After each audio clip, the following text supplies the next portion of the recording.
What is up, everybody, to the nations worldwide? Today I'm back for another blogcast where we talk about the weekly blog posts that we post about our travels on To the Nations Worldwide. So you can catch this at tothenationsworldwide.com/blog. And our most recent post was our day trip to the Cape Point Nature Reserve in South Africa. Be sure to follow along to all these blog casts where we do them on our Facebook page at facebook.com/tothenationsworldwide. I'm so happy that you guys are here and following along. So without further ado, we're just going to hop right into this and talk about our day trip to the Cape Point Nature Reserve. Now, it's an iconic place in South Africa. That's why we had to do this. It's everybody we talked to said, go there, see the view. It's awesome. And it lived up to its expectation. The only thing that we want to say is that the entry fee is a little bit pricey, so be prepared for that.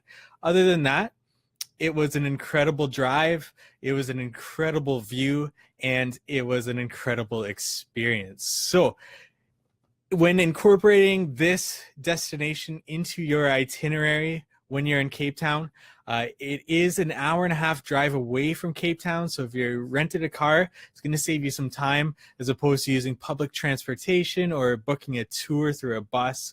It's the route that we went. We covered this in a previous blog and blogcast where we talked about the benefits of renting a car, especially when you're traveling so many miles and you want to save that time. Because time is really precious when you're traveling, especially when you're traveling for short periods of time.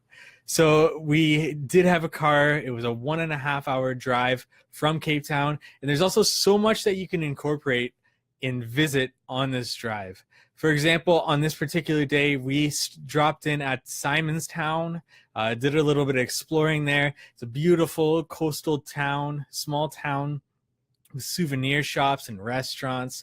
And then the big thing there for us was Boulders Beach. We're going to cover this a little bit later, but Boulders Beach was so much fun. It's famous for the penguins that they have on the beach that you can go swimming with, and they're scattered all over the beach that you can just hang out with them there.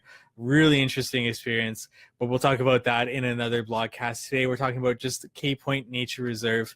So the 1.5 hour scenic tour to the countryside, through these small towns. It was a beautiful drive, and the beautiful landscape didn't end there. Once you get close to the nature reserve, it becomes more flat, and you get to see a bit more of the landscape until you get closer and closer to that southern tip of the nature reserve, and it starts to get a bit more hilly, a bit more mountainy, and from there it's just amazing view after amazing view of the coast and of the landscape.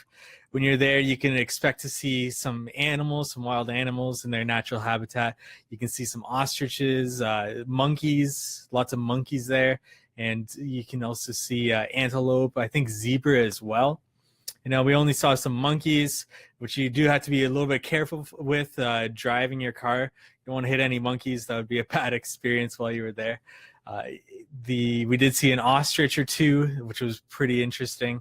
But that's it. That's all we saw while we were there. We were there for a morning, so a few hours with the driving and seeing the rest of the reserve. About a few hours. It was the first thing we did in our day, so as soon as we woke up, we had breakfast, we left right for the reserve. The entrance fee is about $12 per adult, so fairly pricey, especially when you're traveling as two people, as a couple. $24, pretty pricey, but it is an iconic place, so it's hard not to justify not going there. Being in Cape Town and you didn't get to see the Cape Point, it's hard to justify not going there. So we did it. As soon as we're driving, it was just an incredible view. Once you get to the parking lot for the Cape Point, where you climb up, you hike up, or you can take the funicular up to the lighthouse and see. The parking was still fairly good for us. No difficulty parking our car. From there, you get a restaurant with an amazing view out looking at the ocean. We didn't stop at the restaurant. We took a look at it, saw what was there, but we weren't that hungry. We had a lot of things planned in this day, so it wasn't something that we were going to focus on. We did get some snacks, a light snack and a drink from the snack shop that's there. And then we booked a round trip ticket on the funicular for the both of us. It's about $7 US per person for that. But once again, we just didn't want to waste any time hiking up to the top to see the lighthouse. We just wanted to go up and down fairly quickly so that we could stay in the time restriction and drive around more of the nature reserve as well. So we took the funicular up to the top, got to see the lighthouse. Pretty amazing history. Once you get to the top there, you can look at the small little museum that they have there, all the stories throughout the history of the amount of boats that have been claimed by this rocky area. And then they built the lighthouse to warn the boats of this rocky area that they understand that they're getting really close to this point. Lots of really interesting stories and things like that's in that museum. There's also a souvenir shop up there, so it's got a lot of really fun things to take a look at.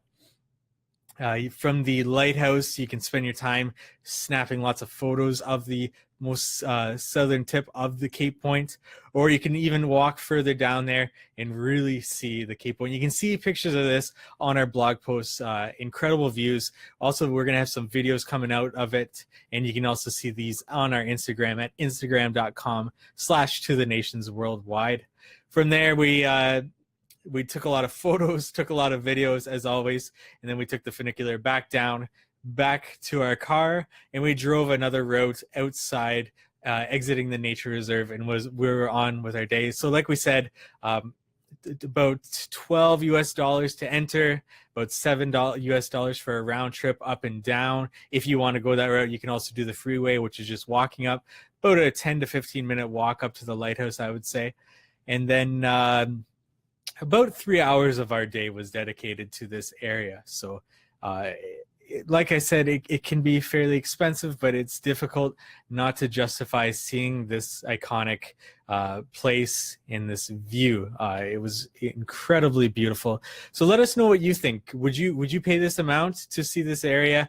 Are you more of a budget traveler that you're not trying to spend this amount of money and you're trying to save your money? How do you go about traveling these places? If it's an iconic place, do you bite the bullet and do you spend on it? Or have you seen the Cape Point Nature Reserve yourself? Leave a comment in the comment section. We'd love to hear more from you and about your travels as well. So I hope this helped you with your travels through South Africa, and especially in Cape Town as a day trip. If you have any questions, you can leave a comment in the comment section. You can also catch this replay on our YouTube channel. So I hope you guys follow us at www.tothenationsworldwide.com. Thanks for watching.